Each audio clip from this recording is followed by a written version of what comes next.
Moving on, the fatal shooting of unarmed black teenager Michael Brown by a white police officer in Ferguson, Missouri, has again placed the nation's spotlight on the issue of racial profiling. Only 67% of Ferguson's population is black, but data from last year shows 86% of the stops made by police and 92% of the searches that took place involved African Americans. Of course, racial profiling not only opens law enforcement agencies to civil rights lawsuits, but it also strains the relations between police and citizens. How big of a problem is racial profiling in Detroit? And I don't think you can ignore what's happening nationally as well in the Eric Gardner case that happened yesterday in New York City, and people talking about the mistrust of the police department in terms of the African-American community, and also not trusting the justice system.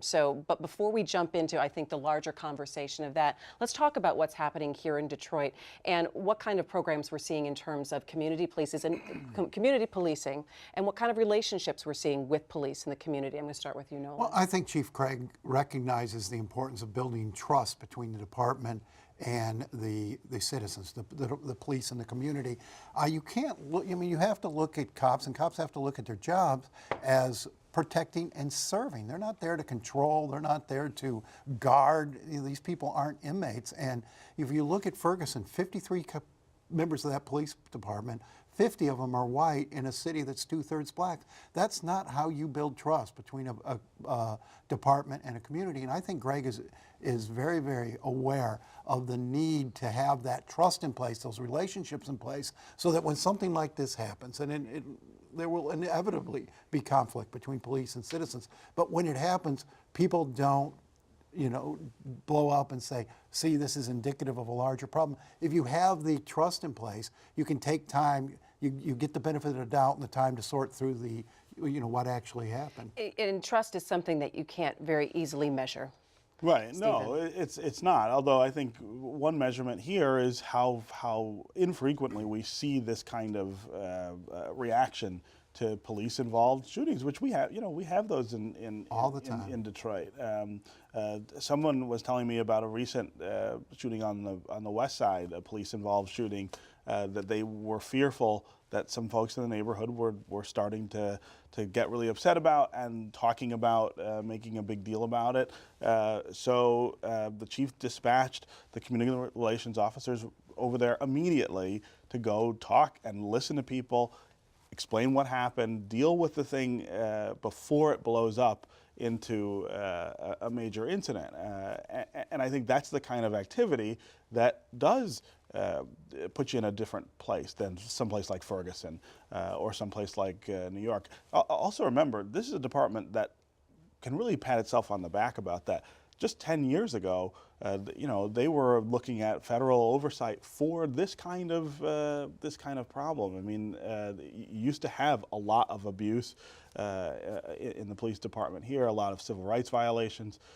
They're working real hard to clean that up, and I think we're in a really different place because of their efforts and because of the efforts that the community has made to try to mend that relationship. But it's something that needs constant attention, and you have to recruit your police officers from your community. And you see a number of particularly charter schools now setting up programs for kids who want to go into law enforcement. I think that's the perfect solution.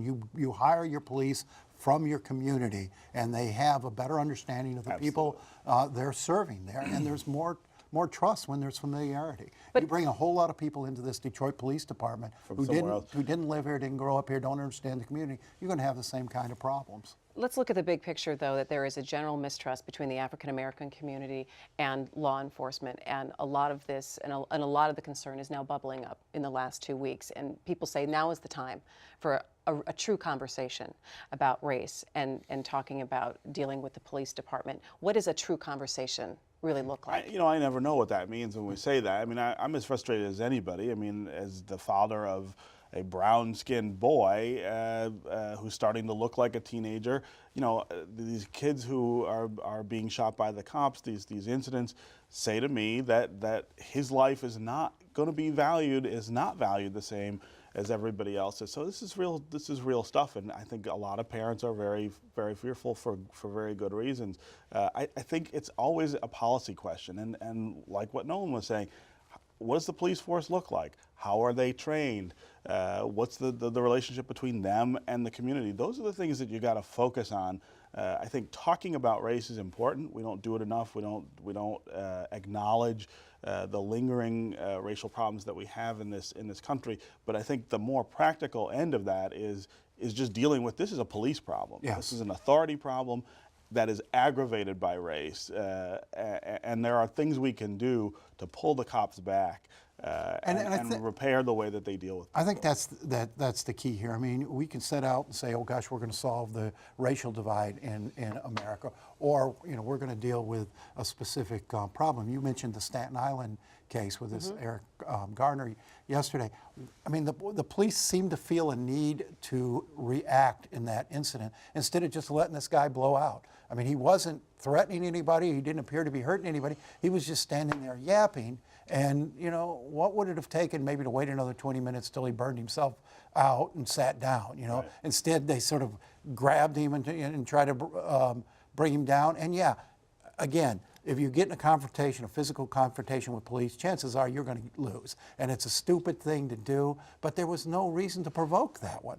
And I think also the visceral reaction that people have to this is they are able to see this on video. They were able to see this play out and see a man say, "I can't breathe," 11 times and be placed in a chokehold like that. Whereas in Ferguson, we didn't know exactly what happened. We had conflicting witness accounts. We had what the police officer said, "We'll never hear from Michael Brown." But when you see that happen on video, then that gets people coming from it in a different direction. But why not tell the police, or why not train the police that in certain circumstances it's okay to let it go for a while, to just stand down for a minute until things calm down. I mean, every situation doesn't merit an immediate reaction. There's this notion that any challenge to authority has to be met with force.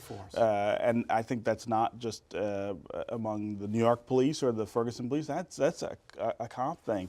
There are some training gaps that need to be filled here in terms of how you teach people to deal with these things. One of the things I'm really worried about in Detroit going forward is the lack of incentive for high quality people to become Detroit officers. The pay is abysmally low now. We've gotten rid of the pensions that used to attract people to that job, and the job's super dangerous all the time.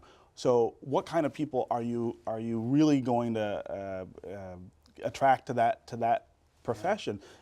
We've got to take a look at that. We have to make sure that the people who want to be cops want to protect people and are not on some sort of power trip or. Last word on cops this, Nolan. need a pretty good schooling on citizens' rights. I mean, what you can do, what you can't do. You got a gun and a badge, that doesn't make you some sort of Gestapo type figure. Citizens have rights. You have to respect them.